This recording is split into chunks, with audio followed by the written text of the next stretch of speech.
Hello, English teachers! Are you ready to power up your English class? Here are some tips for using more English to provide whole class formative feedback in your English classroom. After an interactive pair or group activity, what do you do to wrap up the lesson and help students reflect on their learning?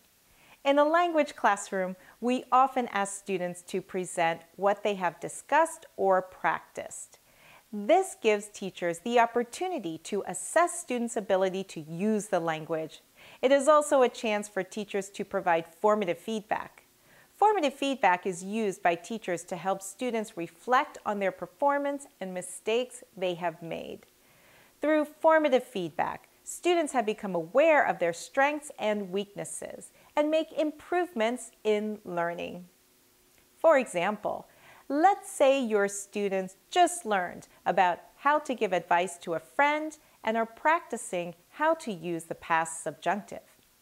To encourage authentic communication in English, you put your students in small groups to have conversations where they can share some problems they have and give each other advice.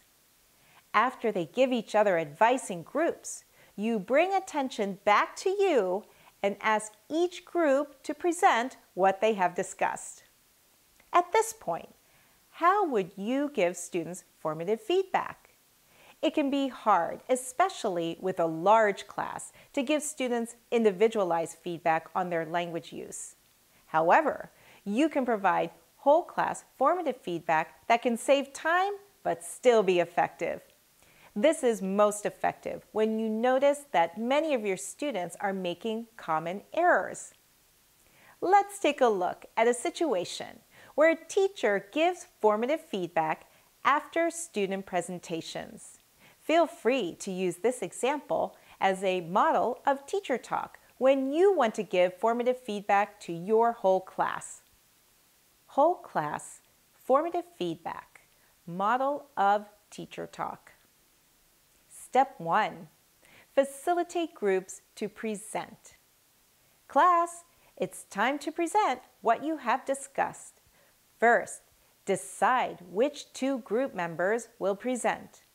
One person will describe the problem. The other person will give advice. I will give you all 1 minute to decide. All right, Group A, who are your group's presenters? Step 2, give individual feedback focused on meaning.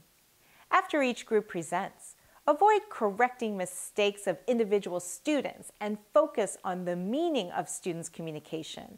This will encourage students to speak out more and build confidence in their English communication skills. Great, Maria! You did a nice job.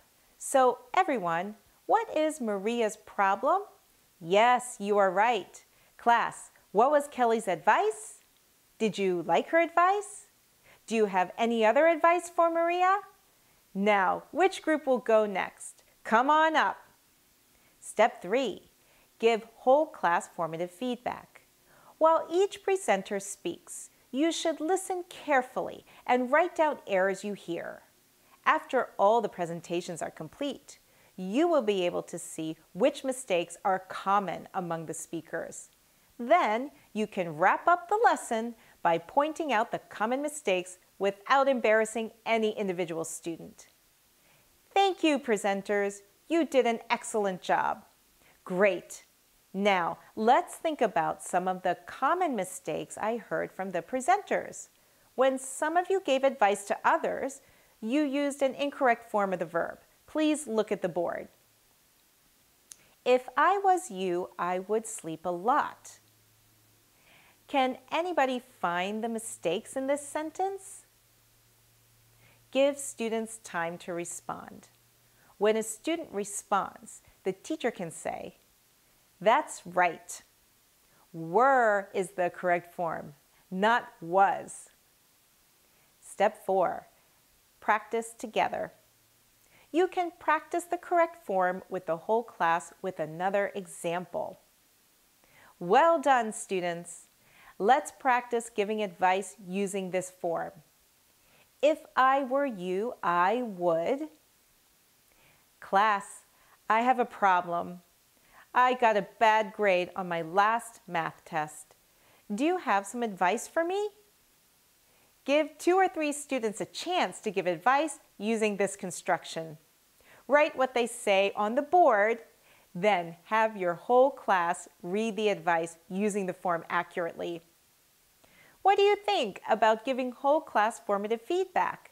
Through this example, you saw a teacher can encourage authentic communication with a small group discussion, facilitate each group to present a part of their discussion, give individual feedback focused on meaning, provide lots of praise and encouragement for communication in English, and then give whole class formative feedback that focuses on form but does not embarrass any individual student. It is an excellent way to give formative feedback that includes correction of common student errors. However, providing formative feedback is not just helpful for students. It is also helpful to teachers because they can monitor students' progress and challenges in the moment. In this way, teachers can make instructional adjustments to help students improve before giving a final or summative assessment. Thanks for watching and learning. Now, let's go do it!